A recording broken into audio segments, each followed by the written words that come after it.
This is a common problem during Diwali. You light a cracker and then you run away thinking it's about to burst. But every once in a while, that firework just refuses to react. So now you're standing there like an idiot wondering what to do next. On the one hand, you can clearly see the flame is flickering on the firework, but it's not bursting. So now you're wondering, should I wait? Or should I again go to light it up? But wait a sec, what if it bursts just as I'm about to do that? That's a bit like what the central bank in the US, the Federal Reserve, is going through. Look, it raised interest rates from near 0% to over 5% now in around a year to slow down the economy and in the process bring down inflation. But the cracker isn't bursting. The economy is doing just fine. And while inflation is slowing down, it's still elevated by historical standards. So the Fed is like, what am I going to do now? Should I wait?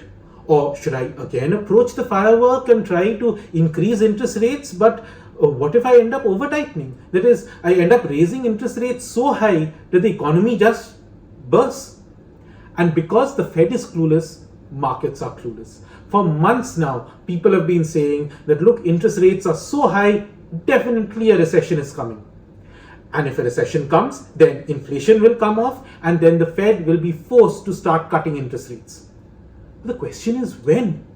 Because every month the US economy is behaving as if it's made of Teflon. You know that scene in The Matrix when Keanu Reeves faces his army of attackers and then does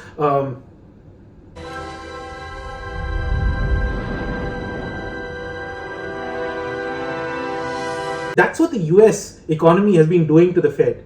Like, you've raised interest rates by over 5 percentage points. That's really all you've got. Because every month retail sales are coming strong, the number of jobs created remain high, the services sector is doing fine, and markets are like, is recession only in the imagination of economists? Well, 3 important reasons. First, the US consumer is doing great. See, during the pandemic, the US government went all out to support households. Stimulus checks, unemployment insurance, paycheck protection. It spent more in the pandemic than it did in any of the past recessions. As a result, it is estimated that US household excess savings zoomed to over $2 trillion. And obviously, people are spending these excess savings. Studies from the Fed suggest that the US consumer is still sitting on over $500 billion of excess savings. Second, the labor market in the US is really strong. So, after the pandemic, businesses in the US realized that it wasn't a great idea to fire staff because they found it really tough to rehire people and retrain them. As a result of this, what's happening is a phenomenon called labor hoarding. So businesses are holding on to their staff. Plus, immigration has declined quite a lot in the US because, well, they want to discourage it. So there is a worker shortage in that economy. So have a look at this chart. This is the ratio of unemployed people versus job openings. So look at the past recessions, 2001, 2008, the global financial crisis, 2020, the pandemic. In all these phases, the number of unemployed per job openings shot up. Now look at where that number is right now for the US. Just nowhere close to recession levels. Third, the weird case of the US housing market. Now, the central bank has raised interest rates sharply. And yes, this should make home loans more expensive. It should cause housing prices to fall. And actually, the housing market was the first to get hit in 2022.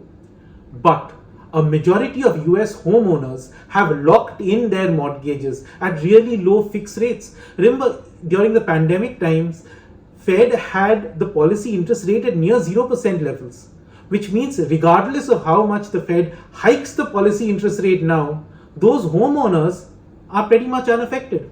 Not only that, they also won't be interested in letting go of their houses now. Why would they? Because if they wanted to buy a new house, they would have to take on a home loan at a much higher interest rate.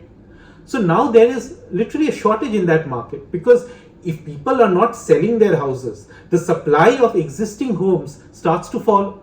So housing prices are still elevated. So look, if the average US consumer has excess savings from all these government programs, is not at the risk of getting fired, your housing market has not crashed, services sector is doing fine, then what recession?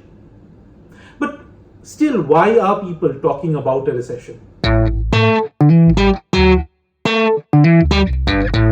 Well, for one, it's not like everything is going great in the US. After all, raising interest rates by over 5% is no joke. Bank lending conditions have tightened. Have a look at this chart. As you can see, bank lending standards, which is essentially the ease of getting a loan, is now close to levels at which in the past recessions have taken place. And this affects businesses, it affects commercial real estate, and as interest rates rise, firms will find it difficult to get new loans or refinance their existing loans. So then they may have to cut down on business investment. They'll eventually have to cut down on hiring, and if things go from bad to worse, even default on loans. Higher interest rates also makes life difficult for banks.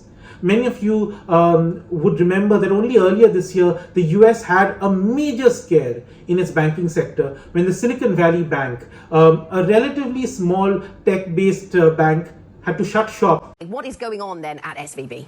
To put it really simply, this is one of those unintended consequences of higher rates. Now, that is putting it extremely simply. The story behind it is the fact that SVB, which of course services a lot of VCs, as a bank, they're allowed to have some of their balance sheet in what's called held to maturity. These are bonds. And for SVB, they were long duration bonds. So think 30-year yields, think MBS. Now, that's usually fine. But of course, when the Fed hikes, the value of those bonds falls significantly. And in turn, people across the country started panicking about their deposits in other small and medium banks. What do you mean the bank is out of money? Insolvent? You only have enough cash for the next 3 customers! Just a second here. No, I don't have your money here. Rating agencies are continuing to downgrade US banks. Moody's, in fact, recently downgraded a bunch of smaller banks. Standard & Poor has followed its footsteps. Meanwhile, manufacturing in the US has already moderated quite sharply, although not as much as previous recessions.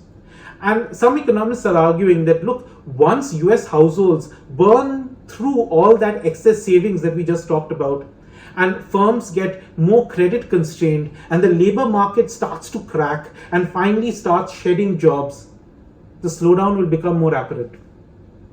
And let's not forget, when things start slowing down, accidents tend to happen. It's like if your health deteriorated and you're suddenly in the ICU. Your system is weak, so you are much more susceptible to a random infection or something going wrong somewhere and things turning really bad. Similarly, when an economy is slowing, you never know what domino could fall next.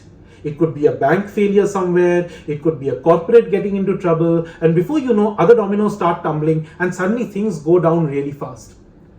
And just to show how bad economists are in predicting such things, here's the International Monetary Fund, the IMF, stating back in mid-2007, so a year before the 2008 global financial crisis, that don't worry, it's going to be a soft landing. Very similar to what optimists are saying now. In fact, the IMF was predicting at the time that US growth by mid-2008 was going to be 3%. Newsflash. A year later, the US had one of its worst recessions, which basically, by the way, means negative growth rates, where the housing market crashed, Lehman Brothers failed, the US banking system came on the brink of collapse. In fact, the global economy faced one of its most disastrous economic earthquakes in recent times. So yeah, people are wondering that maybe things are fine now, but maybe things are also happening below the surface as we speak. And that could lead to a recession later. The other possibility, of course, is that no recession happens and the economy slows but remains resilient. But hey, remember why all of this is happening in the first place. The central bank is trying to slow the economy down to control inflation. So if the economy actually doesn't slow, maybe inflation that is dipping now will again start to rise, which would make the Fed want to raise interest rates even further. So what will the Fed do next?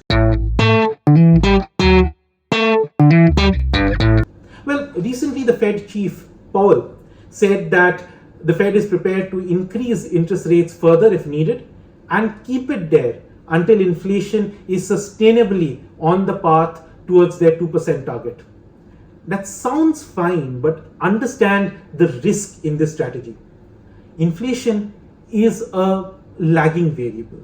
Firms will change their prices only after the economy starts slowing down and they actually see lower demand.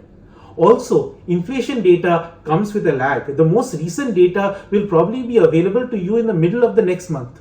So if you are setting interest rates based on what inflation was a month back, well, it means two things. First, you have very little confidence on your own forecast for inflation. You don't know if inflation is under control or not. And two, this is backward looking monetary policy. It's like driving the car looking at only the rear view mirror. So by the time you're convinced, looking at past data, that yes, inflation is under control, I can stop keeping interest rates high, by the time you actually apply the brakes, you may have just over tightened and run the economy to the ground. Because remember, the lower inflation that you're reacting to is in turn reacting to an economy that is already slowed down quite a lot. So what will the Fed do next is what markets across the world, including those in India, are watching carefully. So the market is really hanging on to every data emerging from the US, wondering, is it going to be a soft landing? Is it going to be a hard landing? Or who knows, no landing. For more such insights, like, share, and subscribe to the Bond Economist.